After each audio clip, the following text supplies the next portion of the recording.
देखिए, एक तो मैं सबसे पहले आपका अभिवादन करता हूं कि आपने एक प्रश्न मुझसे किया है। ये वर्ष जो है देश की आजादी की 75वीं वर्षगांठ का ये वर्ष है और इसके पीछे मूल धारणा ये है कि आदरणीय सोनिया गांधी जी ने, अब जिन लोगों ने देश को, मुल्क को आजाद कराया हो, जिन्होंने संघर्ष किया हो, वही इसकी पीड़ा और वेदना को समझ सकते हैं। तो सोनिया गांधी के आह्वान पर अखिल भारतीय कांग्रेस सेवा दल के राष्ट्रीय अध्यक्ष लालजी देसाई जी के नेतृत्व में 6 अप्रैल को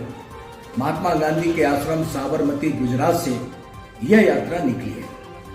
और 1 जून को पूज्य बापू की समाधि राजघाट दिल्ली में इसका समापन होगा। लगभग 1300-1400 किलोमीटर की ये पद यात्रा है। इस यात्रा का उद्देश्य ये है कि हम आजादी के दीवानों की कथा सुनाते हैं। इस देश से, इस भारत से गोरों को आजाद कराने वालों को हम स्मरण करने जाते हैं। ये देश के वीर जवान, हम करते तुम्हें प्रणाम। उसके पीछे मूल भावना ये है कि आज जिन लोगों ने मुल्क में अपने नाखून भी नहीं कटाए और आज वो राष्ट्रवाद की बात कर रहे हैं, तो जिसको जज्बा है, जिन्होंने मुल्क के लिए कुछ किया है, और हम किसकी कथा सुनाने जा रहे हैं? देश के वीर जवानों की कथा सुनाने जा रहे हैं, जिसमें मंगल पांडे की क्रांति है, लक्ष्मीबाई की क्रांति है, इस योद्धा के रूप में काम करने वाले हमारे आदरणीय भगत सिंह की, चंद्रशेखर आजाद की, सुखदेव की, राजगुरु की, बिस्मिल की, तात्या टोपे की, मौलाना आजाद की, महात्मा गांधी की, बैरिस्टर से महात्मा गांधी, लंगोट वाले महात्मा गांधी की कहानी, इस मुल्क की आजादी के लिए जूझने वाले, लड़ने वाले योद्धा महानायक प्रथम प्रधानमंत्री पंडित नेहरू, जिन्होंने 10 वर्ष जवानी के इस देश में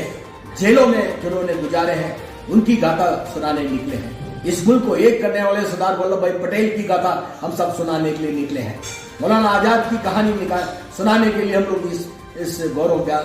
यात्रा में हम लोग सब निकले हैं। इसके पीछे उद्देश्य यही है कि आज जिस प्रकार से देश चुनौतियों से गुजर रहा है, पूरे मुल्क में जिस प्रकार से दिखाव का वातावरण है, भय, भूख, भ्रष्टाचार और भय का वातावरण व्याप्त है, इसको कैसे मुक्ति मिलेगी? तो जिन लोगों ने देश को देश समझा है, जिन लोगों ने देश के लिए कुछ अपना अर्पित किया है, वो इसकी गहराई को समझ सकते हैं। अखिल भारतीय कांग्रेस कमेटी की नेता सोनिया गांधी ने आह्वान किया है कि इस देश के प्रत्येक जिलों में कांग्रेस 75 किलोमीटर 75वीं आजादी की इस गौरव गाथा के रूप में अपने अपने इलाकों में पद यात्रा करेगी। उन्होंने कांग्रेस सेवा दल को साबरमती से हमारे राजघाट नई दिल्ली तक के निकलने के लिए आह्वान किया और हमारे जननायक, हमारे रक्ष के धनी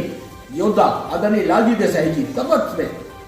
तपसी धूप में, आप देखिए कहां गुजरात, कहां राजस्थान, कहां हरियाणा, कहां दिल्ली, लगभग 1300-1400 किलोमीटर 45, 46, 47 डिग्री में ये चले जा रहे हैं और गांव-गांव में जिस प्रकार से लोग उमड़ रहे हैं, जिस प्रकार से लोग उस झंडे को लेने के लिए, उस गौरव गाथाओं को दर्शन करने के लिए उमड़ रहे हैं, पांव पलक बिछाकर अभिनंदन कर रहे हैं। और बड़ा आश्चर्य की बात है, माताएं, बहनें, बच्चे, राह चलते लोग गाड़ियां रोक कर चाहते हैं कि एक बार हम इस झंडे का हम दर्शन कर लें, इन महापुरुषों के हम दर्शन कर लें। प्रातः 6 बजे से ये यात्रा प्रारंभ होती है, वंदे मातरम, रघुपति राघव, राजा राम का आह्वान करके, और ये देर शाम रात तक पड़ाव पर रुकती है। कोई सुख सुविधा की बातचीत नहीं है। ऐसा कोई भी हमारा पद यात्री नहीं जिसके पांव पे छाले ना पड़े हो, जिन्होंने तकलीफ का भोगी हो। इस तपस में देख रहे हैं हम गर्मी के क्या हालात है, उसके बावजूद भी सब में जज्बा है, सब में ये मन में भावना है कि अगर हमारे उन दीवानों ने, उन लोगों ने अगर देश के लिए कुछ रचा, देश के लिए कुछ किया, तो हम भी अगर उसमें कुछ दो डग भर सकते हैं, आगे चल सकते हैं,